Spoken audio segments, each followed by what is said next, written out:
protagonistas, están los protagonistas. Rubén Moreira, coordinador del PRI en la Cámara de Diputados. Gracias por estar con nosotros. Bienvenido. No, al contrario, muchas gracias por este enlace que tenemos y bueno, quedo a sus órdenes. Me encanta escuchar la claridad y la rigurosidad con la que has explicado la estrategia de seguridad de Xóchitl Gálvez y queremos entrarle a fondo al tema. Dice que no serán abrazos, abrazos no balazos, ni la guerra contra el narco de Calderón. ¿Qué será? ¿Qué significa por un México sin miedo?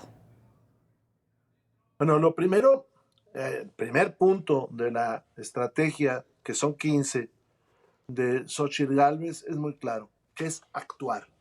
Porque tenemos ya casi 6 años que el gobierno mexicano abdicó de su responsabilidad de combatir al crimen.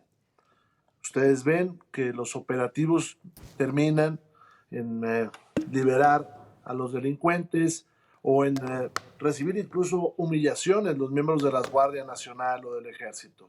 Y vemos el crecimiento en el número de homicidios, ya más de 180,000, de los que son reconocidos, porque es claro que hay una cifra negra muy grande. Ese es el primer punto y creemos que es el fundamental. Luego nos vamos a otros 14 que son desde la construcción de policías municipales fuertes, la construcción de policías estatales fuertes, con buenos salarios, con una formación homologada en todo el país, con prestaciones, con autorización para actuar, porque hoy en muchos lugares no se les autoriza actuar, con certificación, con una prueba de confianza que nos dé la garantía de que son gente honesta, hasta otro punto, que es el de prensa libre, por ejemplo, Claro. o que es el de fortalecer los derechos humanos. En fin, son 15 puntos que están a disposición de ustedes. El presidente López Obrador acusa vínculos de gobiernos anteriores con el narco. Y los gobiernos anteriores acusan al presidente de México de tener vínculos o haber recibido financiamiento para sus campañas. ¿Cómo combatir al narco sin importar el partido? Bueno, hay una violencia enorme. Nosotros estamos proponiendo un acuerdo nacional. Somos un país federado.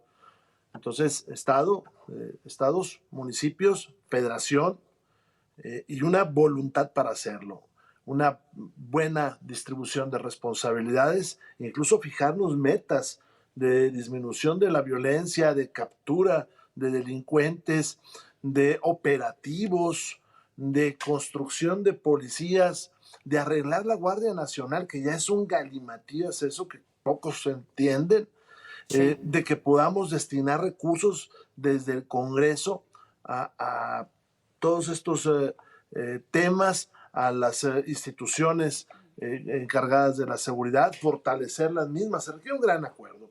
Yo siempre, cuando me preguntan cómo veo la coordinación, les digo que los delincuentes también ven la televisión, leen el periódico, escuchan la radio, y cuando los órdenes de gobierno están riñendo, están peleados, pues para ellos es un día de fiesta. Entonces, escuchar eso de los abrazos, pues a ellos los deja muy tranquilos, no habrá operativos. Por eso tenemos que ser bien contundentes. Ahora, el 11 de marzo tienen una cita las dos candidatas presidenciales y el candidato presidencial con la Iglesia. ¿Cuál es la postura sobre los pactos que promueve la Iglesia con los criminales? ¿Xóchitl va a firmar el acuerdo? ¿Bajo qué criterio? ¿Cuál es la propuesta también de ella? Porque cómo negociar, bien decías tú, el gobierno federal actual ha renunciado a su obligación de actuar, de gobernar. ¿Cuál es el criterio para pactar entre la Iglesia y los criminales para hacer un punto de pacificación, de encuentro, sin renunciar al gobierno? A ver, nosotros no estamos con ningún pacto con la delincuencia. Eso Sí, claro. es terrible. No se puede hacer, no se puede brincar la barda de la ley para arreglar la paz. Además, la paz es posible, que eso quede bien claro. La paz es posible, la hay en Yucatán, la hay en Aguascalientes, la hay en Querétaro, la hay en Coahuila. La paz es posible. Que no haya homicidios también es muy posible, pero pues, no se ha querido actuar, no se quiere coordinar, no se quiere enfrentar el crimen. Ahora, la Iglesia está, a través de la Conferencia del Episcopado Mexicano, está enviando una carta a los partidos para que enfrentemos todo el proceso electoral pues dentro de la ley. Y hay un apartado importante, que es el hecho de que no se vincule el crimen organizado con las elecciones. Y esto sí se va a acudir el próximo lunes a firmar esta propuesta del episcopado mexicano, pero no, en la propuesta no está pactar con el crimen ni llegar a acuerdos con el crimen, que eso no se debe de hacer. Además, recordemos que estos crímenes tienen trascendencia internacional y no nos podemos alejar del entorno jurídico internacional. Nosotros estamos proponiendo combatir el crimen y estamos proponiendo también fortalecer el sistema social mexicano, el entramado social, los derechos humanos y tomar esos ejemplos de éxito que ha tenido el país para lograr la paz. Es bien interesante, hace un momento hablabas de la Guardia Nacional. ¿Cómo vislumbran el Ejército regresando a los cuarteles, una Guardia Nacional pero con mando civil, o cuál sería el planteamiento? La Constitución General de la República, en el artículo 21, nos dice que la Guardia Nacional, es una instancia de carácter civil. Así fue diseñado por el legislador, votado por las legislaturas de los estados, en fin. ¿Qué está haciendo el gobierno federal? A mi juicio lo está haciendo mal. Está dejando correr que todos los elementos de esa Guardia Nacional sean militares, pero no tiene esa agarradera jurídica que esto requiere. Y lo está haciendo para que este país sea inevitable que lo acepte. Sin embargo, enfrentar el crimen solo desde la visión militar no da buenos resultados. Hoy tenemos 120,000 elementos, todos sacados del ejército mexicano, muchos de ellos no lo quieren, incorporados a la Guardia Nacional. Entonces, una vez que triunfe Xóchitl, habrá que hacer una Guardia Nacional Civil, que se puede llamar Guardia Civil, en fin, el nombre que sea, y fortalecer todo el sistema policial de nuestro país, desde los municipios hasta esta policía nacional, y enfrentar el crimen. Claro, tendrá que haber una transición, porque, le digo, este gobierno ha hecho un galimatías ahí terrible, que habrá que solucionar. Habrá que, por el otro lado, fortalecer el ejército y tendremos la posibilidad como mexicanos de aprovechar la capacidad del ejército, por ejemplo, en materia de inteligencia, en materia del espacio aéreo, en materia, en el caso de la naval, de la protección de los mares, ¿no? Si no está reñido, pero desde lo civil hay que perseguir el delito y hay que lograr la paz. Y sí se puede. Restarle un tanto de poder, de presupuesto, de operación que le ha otorgado particularmente el presidente López Obrador a los militares? Fíjense todos que presupuesto, poder no se le ha restado. En este momento, al contrario, tiene mucho poder. Y el ejército, pero no en las tareas para las cuales fue diseñado. Es decir, se le ha dado la posibilidad de participar en la construcción de carreteras, en la construcción de trenes, con todo lo que ha significado. Ya se están echando ahí la selva de Yucatán.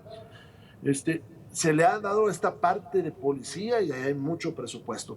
Pero por el otro lado, se le ha restado su capacidad como ejército. Ahí se le ha menguado muchas cosas. Tienen muchísimo equipo que ya es obsoleto. Yo no soy experto en temas de defensa nacional, pero algo le sé. Por ejemplo, la fuerza blindada de ellos, del ejército, tiene 40 años de obsolescencia. La Fuerza Aérea Mexicana tiene aviones que en otras partes ya están retirados. La Armada Mexicana tiene lanchas que no alcanzan las lanchas de los narcotraficantes. Se cayó hace unos días helicópteros y todo esto, pues en algunos casos son por un muy bajo mantenimiento. Entonces, es una paradoja, y espero no enredar mucho esto, que tienen mucho poder porque están haciendo cosas que no les corresponden. Pero en las de ellos se les está menguando el presupuesto e incluso se les está trasvasando personal a la Guardia Nacional. Hay varios organismos internacionales que han expresado su preocupación, por un lado, por el poder que le ha otorgado el presidente López Obrador a militares y, por supuesto, porque el crimen organizado está haciendo una afrenta al Estado mexicano. ¿Cómo garantizar la gobernabilidad, por supuesto, la transición democrática, los contrapesos, incluso del presidente frente al ejército o frente al narcotráfico. Bueno, hay 4 cosas que les quiero decir. México ha abandonado su participación activa en los organismos multilaterales. Incluso los desconoce. Por ejemplo, hace unos días el alto comisionado en materia de derechos humanos nos señaló ciertas cosas y pues imaginémonos, el gobierno federal le contestó a ese tipo que era un fifí, conservador. No me explico cómo en Ginebra eso se interpretó, ¿verdad? Pero hemos abandonado lo multilateral, primera parte. Segunda, el crimen está interviniendo en las elecciones, ya lo dijo usted, con homicidios, con amenazas, con gente que no se le deja competir. Hace unos días escuché yo a una compañera que dijo, me retiro de la política, no nomás de la elección. Tercero, tenemos que hablar de la Guardia Nacional, porque sí, esto es un galimatías terrible. Y cuarto, yo creo que tiene que haber una responsabilidad histórica de quien es el jefe del Estado mexicano y además jefe de gobierno. Y esta responsabilidad es cómo se va a evitar que la elección sea tomada por el crimen. ¿Cómo evalúas este operativo de seguridad para proteger a los candidatos que requieran un esquema precisamente por la violencia política que se está viviendo en las campañas? Es muy corto porque es un esquema más bien de escolta. Es decir, alguien se siente amenazado y se le califica muy amenazado, poco amenazado, nada amenazado, en fin. Entonces se dan desde más guardias hasta un chofer y una camioneta blindada. Pero se les olvida, por ejemplo, la gente que está haciendo promoción electoral, se les olvidan los funcionarios del INE, se les olvidan los ciudadanos que van a poner las casillas, se les olvidan los recorridos, se les olvida hacer campaña. En mi experiencia yo he visto cómo el crimen tumba la propaganda. Hay una sentencia, en este caso de Michoacán, donde 2 municipios fueron tomados por el crimen y ellos decidieron quién ganó y se robaron las urnas y luego las regresaron. Todo eso no viene en el plan que presenta el gobierno federal de seguridad. Pareciera que se quieren alejar. ¿Qué no viene tampoco en ese plan y que es muy preocupante? Cómo proteger a los alcaldes, a los candidatos a alcaldes y a los candidatos a diputados. Porque los candidatos a alcaldes, regidores, síndicos son lo más apetitoso para el crimen, porque ahí es donde pueden ellos presionar con mayor facilidad. Oye, hay ataques a candidatos, hay candidatos que están decidiendo no hacer campaña, hay gente que se está retirando o que han sido atacados o asesinados en esta contienda. ¿Cómo asegurar que esos criminales no están poniendo a quien ellos quieren o bien a que los que logran llegar no van a seguir esa agenda impuesta con dinero o violencia por parte del narco? Pues hay varios casos emblemáticos, Joel, que hay que poner sobre la mesa. Uno es Taxco, una ciudad totalmente ya tomada por el crimen organizado y donde la gobernadora no emite ni una sola opinión. Otro es Tarímbaro, Marabatío. Marabatío también es un caso para mal emblemático porque el crimen asesina a los candidatos y por lo tanto está determinando, para empezar, quién no va a ser, obviamente, alcalde, ¿no? Pero segundo está marcando ya la agenda. Me preocupa que el gobierno de Michoacán descalifique lo que pasó, distraiga la atención y no asuma su responsabilidad. Hay un municipio ahora mismo en Jalisco que no tiene autoridad y que habría que vigilar a quién le permitieron que se registrara. ¿Qué me preocupa, Joel? Que pareciera que hay un elefante en la habitación sí, y que nadie lo ve o nadie quiere hablar de él y que teniendo ya casos claros donde el crimen va a participar en las elecciones, no se diga nada. ¿La presidencia está blindada del narcotráfico? Mire, a mí qué me preocupa, que en zonas de este país es difícil hacer campaña, 1. 2, que en zonas de este país sea difícil mantener las estructuras de los partidos. 3, que me preocupa, es que cómo van a recorrer los candidatos, y 4, que haya una presión del crimen para cambiar los resultados electorales. Hay áreas de Chiapas que es imposible recorrer, hay áreas de Sinaloa que también, muy difícil Michoacán, muy difícil áreas de Jalisco, en fin, las cosas están difíciles. Rubén Moreira, te agradecemos estos minutos para la auditora de Mega Noticias. No, hombre, al contrario, muchas gracias. Sí, una gran entrevista, le agradezco mucho, Joeli. Gracias a ti. Hasta luego. ¿Sabe